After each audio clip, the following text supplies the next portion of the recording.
So we are here today. Welcome, everyone. This is our first book launch, as I'm sure you can tell by the technical issues. It's not our first online event, but it's our first book launch. So why that means everything's going wrong, I'm not sure, but we're going to power through because we've got some damn good poetry for you this evening. We have the wonderful Brianna Ferguson with her second collection, Poor Substitute, which we published this year in June.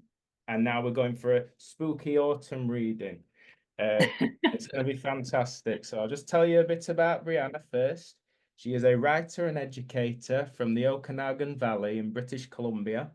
She holds a Master of Fine Arts from UBC, where she also teaches creative writing. Her poems and stories have appeared in various publications across North America and the UK. Her first book, A Nihilist Walks into a Bar, was published by Mansfield Press in 2021. Is that all still accurate? Entirely. Very Beautifully good. accurate. Very good.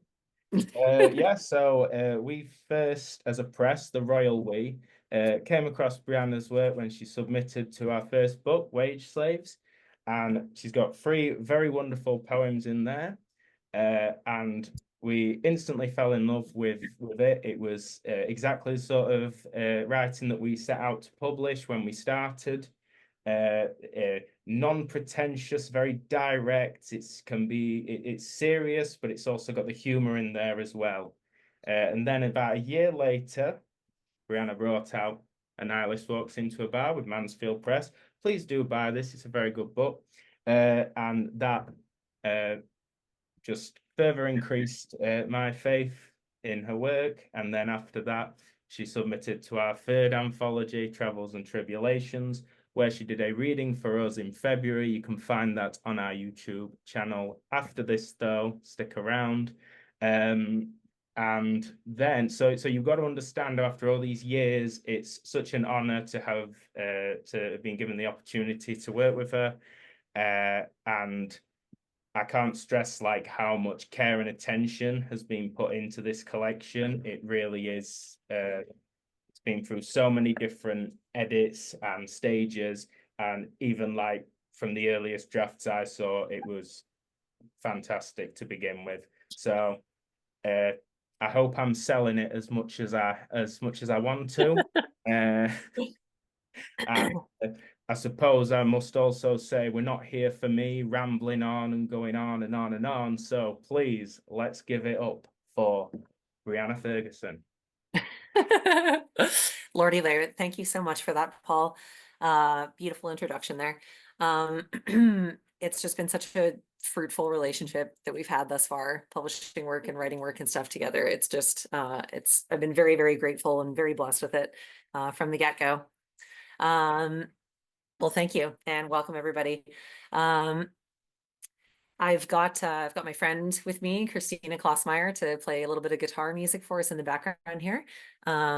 She's also going to break up the fights between the dog and cat as those break out. Had one already during the intro though, intro there, so we'll do the best we can. Got about 16-ish poems or so that I've put together that I'd like to read. We'll see, kind of where timing is and how we get through them. I've got a bunch from Poor Substitute and a few from Nihilist thrown in there too for a little bit of flavor. Before we dive in though, I wanted to just thank you again, Paul, for publishing my work, for seeing what you saw in it. It's a beautiful book that you've put together. I couldn't possibly be happier with it. It's just marvelous. I love it. It sits in front of my desk and it's just one of the first things I see every day.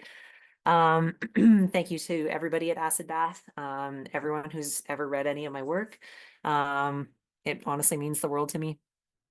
I This forgot to collection. mention, Oh yeah, we've definitely got to thank Marshall Reeves for the cover. It's yes, absolutely entirely yes. brilliant.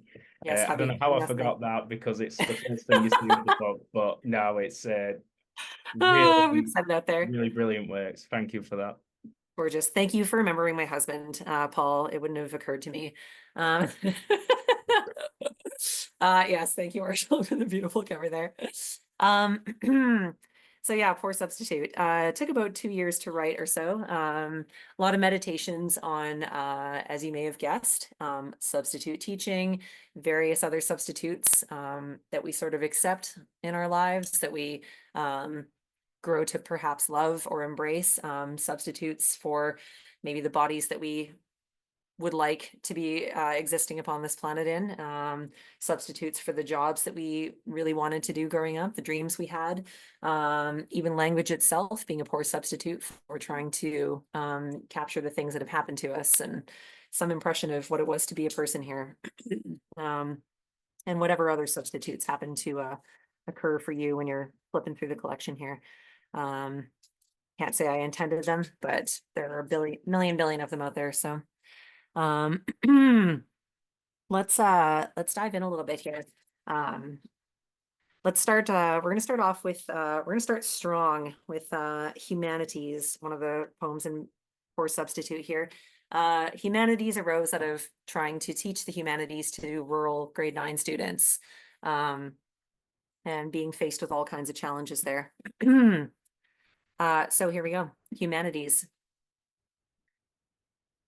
I was trying to talk about the indigenous, the hungry settlers, why it's messy to be human, and I was cut off by the kid who brought knives to school, saying he has all the goats in Goat Simulator, even the DLC ones. To be fair, that's a lot of goats. Nations have risen and collapsed over one man having that many goats. Later, discussing a memoir about internment camps, the jock girl in sweatpants and Crocs stopped responding, pitched forward, plucked something from the floor. There's the little devil, she said, sliding a plastic spider charm into a hole on her right croc. Again, to be fair, jewels like livestock have brought so much comfort to powerless people. And what is a high school class but 31 powerless people? Next up, we're going to get a teensy bit more personal with signs. Signs was stolen largely from my thesis for my master's program here. And it's highly autobiographical, so signs. I was born on the summer solstice. Many would claim that makes me pagan and witchy, hot and earthy. I was also born the day The Price is Right model Janice Pennington was knocked out by a TV camera. So maybe from day one, a little whooping upside the head was in the cards. And maybe shit just happens. Born right on the line between spring and summer, Gemini and Cancer, day and night. Auspicious if you're into signs. Another June evening if you're not. Whatever confusion came later, from my first breath, there were a few easy boxes to tick. Loved? Yes. Wanted? Yes. Female? Looks like it. At 20, I got a Gemini tattoo, as a nod to the male and female sides wrestling away inside my intersex skin. I opted for fuchsia, but the color didn't take. I tried again with something darker, but it wouldn't stick either. Like a nickname I'd chosen for myself. Eventually, I covered it with a deep purple flower, a bruise that never healed right. What's that? People ask now, pointing at the blob. What do you think it is? I say, coy little minx that I am. They all shrug. Doesn't look like anything, really. Let's pop over to Gone Pilgrimagin'. This one came out of a, shall I say, 36-year quest to find some sort of meaning outside of the organized senses of meaning that were given to me as a child. Gone Pilgrimagin'. Is there a religion that's just science with robes and feelings? What about picking dandelions for tea or going for long walks in a safe forest? I don't want you to tell me how to live, but a little guidance here and there would be nice.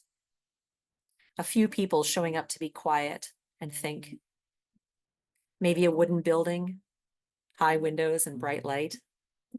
Meditation twice a year, or whenever I think of it. A reason not to drink that often.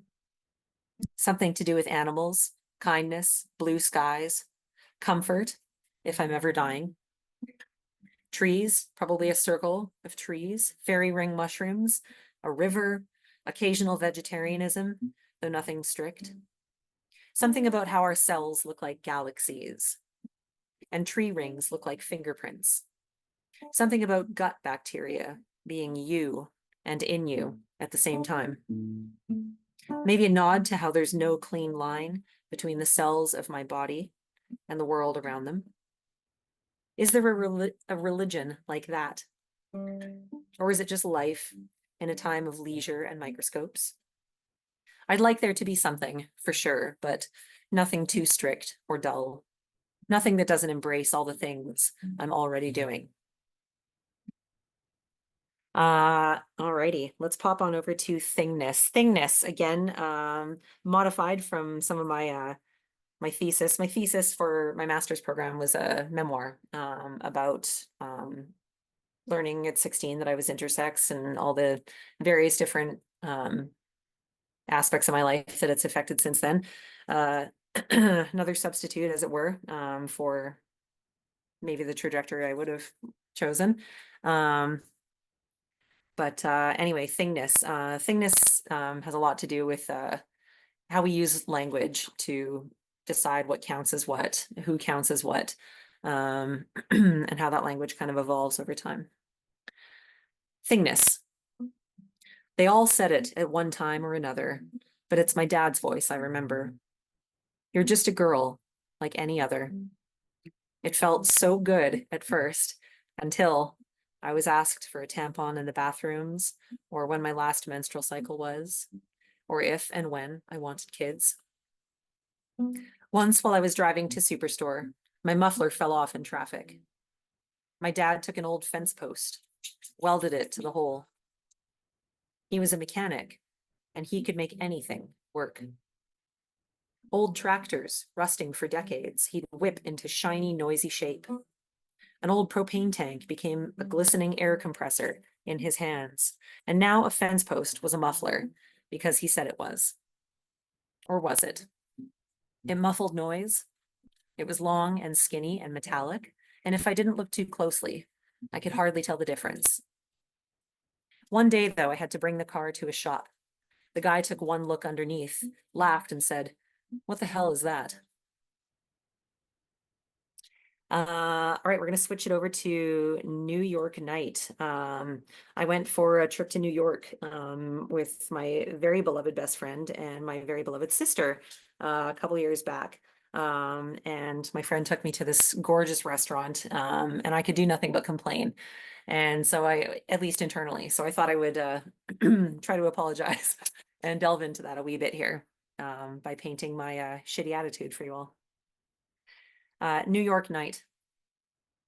I'm pissed at the price of dinner and can't pretend otherwise. You'd know anyway, we've known each other too many years for a fake smile.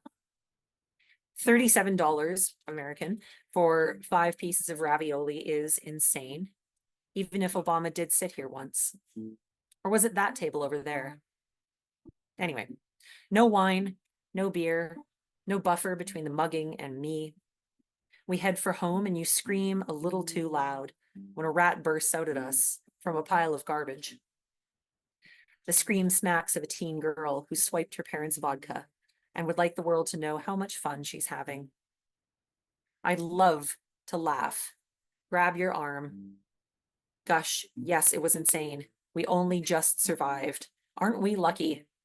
But all I can manage is a few words on the wildness of the city and the piss puddle you're about to step in. At least I met him, you say later, cracking a consolation Coors. The restaurateur you've been following on Instagram, the one who shook our hands with his baby soft mitt. I bite my tongue and don't mention it's really his dad who created the restaurant. So is he really anything at all? Anything besides a pretty face? Alrighty, we're going to shift into some paranoia. Little paranoia on a rainy Sunday. Another travel poem. This one is about being unable to enjoy the desert. Oh, I can really not enjoy most things. Giddy, this one's called. Remember when we drove to Vegas and I thought I had ALS? 38 degrees in the old Honda, every drop of moisture ripped through my pores.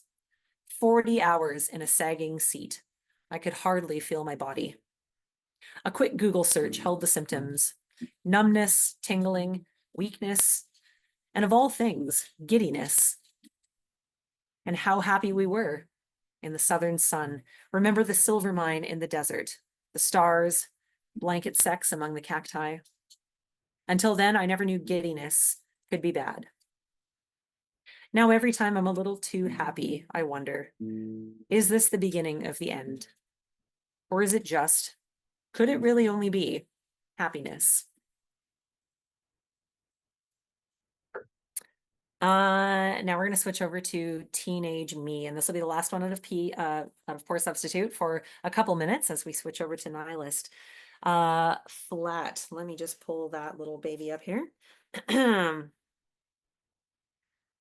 Flat. Such a horrid word. Flat, flat, flat, flat. The order was clear. Keep covered, and the boys won't come to stray. A woman's curves could bend light, paint a rainbow on the skull, promising too many wonders to resist. But your own chest was flat as an unsung psalm. Lying in the tub at night, your fingers grazed your pectoral planes. As a mountain girl, you knew only the beauty of hills and gullies, sharp peaks thrusting above the fog. This flat slate of a chest held nothing to turn an eye. Not that you were supposed to want to, but how could you ever know if you were choosing humility or forced to wear it? People spat flat like there was nothing worse, but there were many things which were flat and good. A Lord of the Rings DVD, the Bible. These things held the world together. You might have been flat as freshly transubstantiated wine on a clear, calm sea. But in your bulky hoodies, your jean vest with the pockets stuffed, it was harder to tell. When the pills finally came, made from horse piss, people said, you'd already finished high school. Shopping for your grad dress the month before, the words on your mom's lips weren't, how much is it? Or, my baby girl, all grown up. But is it maybe a little loose in the chest? Alrighty. Let's bring out some golden oldies, shall we? We've got the voice of God to start us off here. Very much about my dog, who's railing on a tennis ball right now. The voice of God. Pets are afraid of vacuums, yes. But every time I haul out Big Red, my dog looks at me like, Brianna Ferguson. She always uses my full name. Brianna Ferguson, I thought we were done with this. And I say, yes, but sometimes life forces you to do things you'd rather not.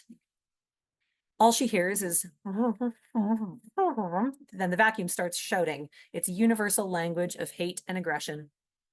Soon she's out the door, trembling, in the backyard with the poop and the snow. This happens weekly, and she'll never understand it. Her whole life, she'll try to avoid the inevitable, cower in fear, pray it doesn't happen, then lose her mind when it does. Meanwhile, I'll keep telling her, it's okay, baby, in a language she can't understand. She'll keep thinking me cruel, and I'll keep thinking her a coward. And that's the world we live in. Ooh, the greatest thing. The greatest thing. I was meditating on, what it is to be a human, what it is to be embodied, what counts as beauty, as filth, as, so on and so forth. And I was looking to different sources to try and find some answer about, where do we fit in here? Are we pigs? Are we gross? Are we filth? Are we the most amazing, glorious thing that maybe will ever happen in the universe? It's hard to say. The greatest thing. It had been dark for days when I found myself annoyed. The sun was in my eyes, and I couldn't see YouTube. The sky was on its knees apologizing, and I just wanted to watch a girl with short bangs cover creep. By the time I remembered to open the blinds, it was dark again. The Bible says I'm the greatest thing the universe has got to offer. The movies say I'm barely a human woman if I don't bleach my asshole. Definitely, it's somewhere between the two. But who's to say where? The Dangerous, my goodness, another dog poem. It does make sense that I dedicated my first book to my dog. The Dangerous. My dog looks cutest when she's curled into a perfect circle, her nose tucked into her asshole. The number of people who will lick a sidewalk condom is 0. But the number of people who will let my dog lick them in the mouth after she's licked a sidewalk condom is definitely not 0. There's no way I could even touch the flusher on a floor model toilet without washing my hands. One time, my uncle licked the elevator buttons in the hospital to show me I shouldn't fear germs. He didn't die, but a part of me did. So many dangers are all in your head. That doesn't mean they can't kill you. And we're going to end on a high note here for Nihilist, and then pop back over to Poor Substitute for a few. Nihilist, we've got a very classic piece here called Dinosaur Piss. Classic in terms of the timeline of Earth, classic in terms of the great topics and themes of human literature. Dinosaur Piss. In 3rd grade, we learned that all the water we have on Earth is the same water we had in the time of the dinosaurs. Realizing what that must mean, we hit the playground and informed the first kid with a water bottle he was drinking dinosaur piss. The kid took a sip, shook his head, and said, "It's not dinosaur piss, it's human piss." His dad worked for the city, and our drinking water came from the sewers. He knew. I read, we're 50% water. No, 70%. No, a full 90%. Basically puddles with legs. Jesus turned water to wine, gave us a sip and said, "Enjoy, but not too much." It was so much better than water, but everyone's saying we need to drink more water. So we fumble for our nightstands and down as much as we can at 4 a.m. One girl drank so much water, she tipped the ratio and died. It's all anyone can talk about at school. Water is bad for you, they say. You can drown in it. In 8th grade, we learn that pool is piscine in French. "Don't piscine the pool," says the guy with the greasiest hair and the saggiest sweatpants. I read Virginia Woolf and how she drowned herself in the River Ouse. I read the waves and splash around in the idea that every life is just a drop in an ocean of dinosaur piss. I wake up every morning in sweaty sheets. A little bit more of me dripped out, staining the pillowcase. 117 billion people have lived and died in this whole tear-streaked world. Billions of dirty little drops clinging to Yeti bottles and foggy windows at Makeout Point. Over 2/3 of the planet is water, but just try and make me take a sip that hasn't kissed a coffee bean or taken a long bath in some barley. Alrighty. That was a fun trip down memory lane. Thank you for that, Paul. We're going to pop back into Poor Substitute here with foodie, a little bit about my culinary proclivities. Page 19, here we go. I was not immune to the, not making sourdough bread, of course, but watching people make sourdough bread during the pandemic, watching people get into cuisine, into, trying really hard. And I watched them a lot. I did nothing. I changed absolutely nothing about my life, but I did watch. Foodie. Half my saved TikToks are recipes. And today my lunch was 2 wieners in a tortilla. I would like so much to participate in this world of culinary showboating. But the Instapot from your mom is still beneath a pile of sweaters in the closet. And I eat far too much like a traveling merchant in a fantasy novel to need much in the way of crockery. A fistful of bread and cheese doesn't need anything but a fist to be eaten. And a hot dog hugs itself together from beginning to end. If I ever get off my ass and eat a piece of fruit, I like to leave clues for you to find. An apple core, a seed, maybe a rind. Anything that'll make you ask so I can go, oh yeah, I had some fruit earlier. My special power is I have a different stomach for theater popcorn than the one that handles everything else. Like cows with their hundreds of stomachs, or whatever they've got. I'm not a biologist. I can eat a person-sized bag of popcorn than a person-sized meal with no consequences. Where in any of this would I ever need to flash fry a pot roast or whatever Instapots do? Even half the TikToks are just how best to season ramen. And honestly, ramen already comes with seasoning. If I spent 40 extra minutes making seasoning that was 10% better, when would I ever find the time to deal with all my indigestion? Alrighty, dry January. There's a there's a little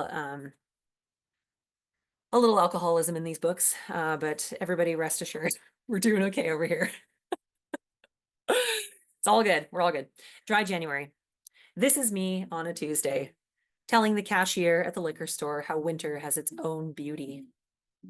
This is the foggy white world, so eerie and cold, it could be square dance night at a megachurch. This is the weatherman saying, big dump headed your way, and you know he doesn't mean sunshine and tulips. It's almost February, but why don't we give dry January another shot? The beer's doing nothing anyway. And whether it's COVID or something else entirely, I can't taste a thing. Alrighty, I've got 3 more wee pieces written down here for y'all. Old Soul. Old Soul. Old Soul is an ode to young me, trying so gosh darn hard and just not getting it. Not being on the same wavelength as a lot of my peers. This is very grade 6 me. This is an ode to the people who hung out with the supervisors and the teachers at lunch. Old Soul. As the first graduating grade 6 class of the new millennium, our grad dance was a big deal. Ever the practical, clueless country girl, I wore a green skort and a camo t-shirt. Mom drove me up the bus loop in our 81 Tercel, past a wave of girls sweeping up from the playground in ball gowns. One had a wrap that trailed across her back and dragged in the dirt with the spilled ramen, spit, and gum from earlier that day. She kissed our teacher on the cheek, then glided through the gym doors where Backstreet Boys' Millennium was blaring. Our teacher took one look at me, walked over, shaking her head. Did you see the other girls? She asked. They really went all out. You're so much more down to earth. That might have been true, but no one asked to dance with my maturity. No one caught my practical gaze in the light of the disco ball and thought, I'm taking that healthy set of priorities home tonight. And why would they? We were 12. Home wasn't a basement suite with no groceries and a bare futon frame. Home was our bedrooms in our parents' houses with stuffies on twin beds, peeling stars still glowing on the ceiling. Everyone coupled up for Show Me the Meaning of Being Lonely. Everyone except, it seemed, for me. I watched from the literal sidelines, sweating through my skort, chatting one-on-one with a chaperone like it was detention, and I was the only one who'd done wrong. You're lucky you're an old soul, she said. These silly kids will always be looking for the next best thing. It's a hell of a way to live. I said she was right. But was it really so much better to give up the search at 12? And what was so wrong with being silly? Awards were given out for best dress, best slow dance, and so on. Empty-handed and totally adult, I climbed into the Tercel and we coasted past a limo idling in the bus loop. Is that all for the kids? Mom asked, shaking her head. I looked in my side mirror at the beaming faces, the gowns and tuxes on the blooming bodies of my peers, and over their whoops and hollers, I said, yeah, it's all for them. Alrighty. The odds. This one's inspired by a little local news. True story. And a little tinged with a little bit more paranoia.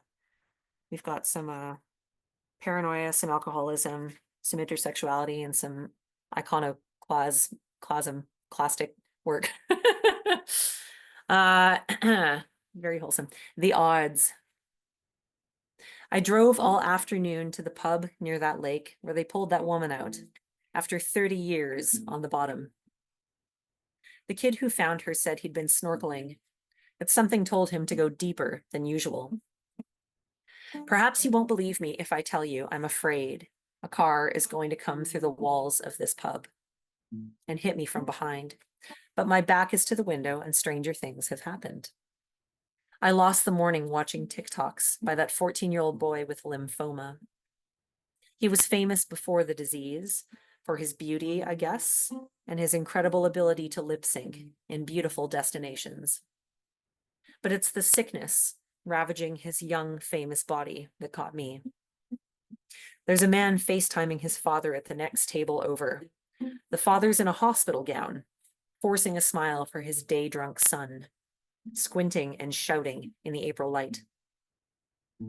Everyone in this room is haloed by the calamity of photons moshing their way through the windows. 8 minutes from sun to pub is a lifetime in space. Any photon could tell you that. Billions of chances to find nothing, to sail for possibly always, never bumping into anyone. But by some miracle, they're here, running sunlight fingers over our shoulders, twinkling like little suns of their own in the bellies of our pints. It all could have been any other way. Alrighty.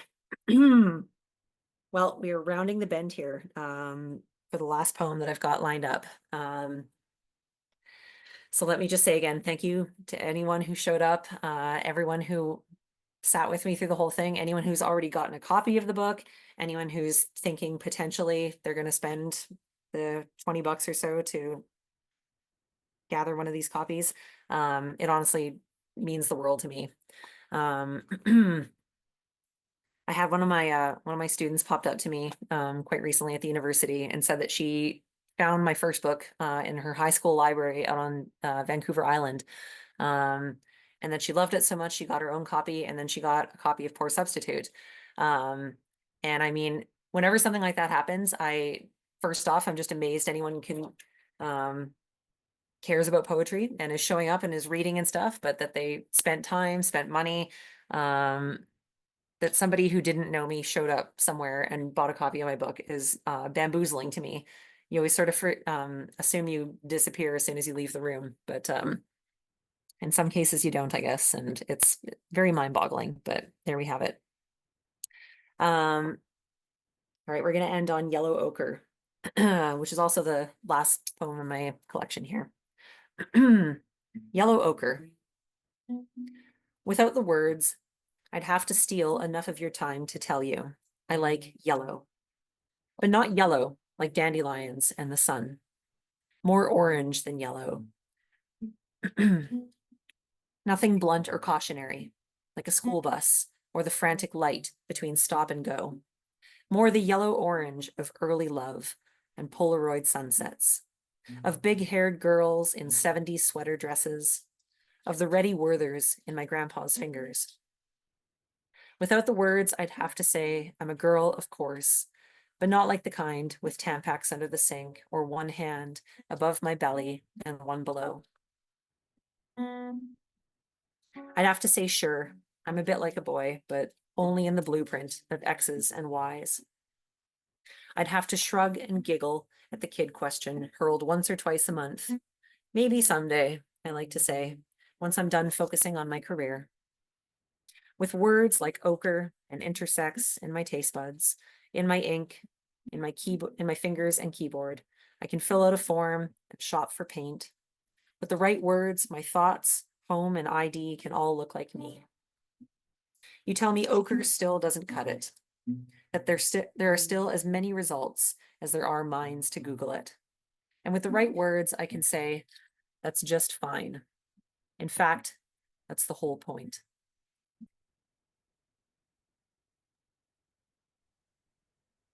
Sounds a bit feeble with just my clapping, but yeah, I wanted to clap all the way through, but obviously no one could hear me, so what difference did it make? But no, thank you so much, I Brianna. That was absolutely beautiful, and for poems that I've read so many times to actually hear them performed with your voice was amazing. I'm sure we can all agree it was a real treat. So thank as you. Brianna said, please do, if you can, get a copy. $20 in Canada and the USA is $8.99 in the UK. That's not accurate. Don't go to an economist and none of that. But that's how much we're charging in the UK. So wherever you are in the world, please do go over to acidbathpublishing.com and get a copy if you can. If you also can, then please get a copy of A Nihilist Walks into a Bar from Mansfield Press. This is, as you've heard, a really fantastic book as well. And if you want to learn more about the author and more publication history other than what I've provided today, then you can go over to briannaferguson.com. And we would also like to thank Christina for providing the background music today. It was really lovely.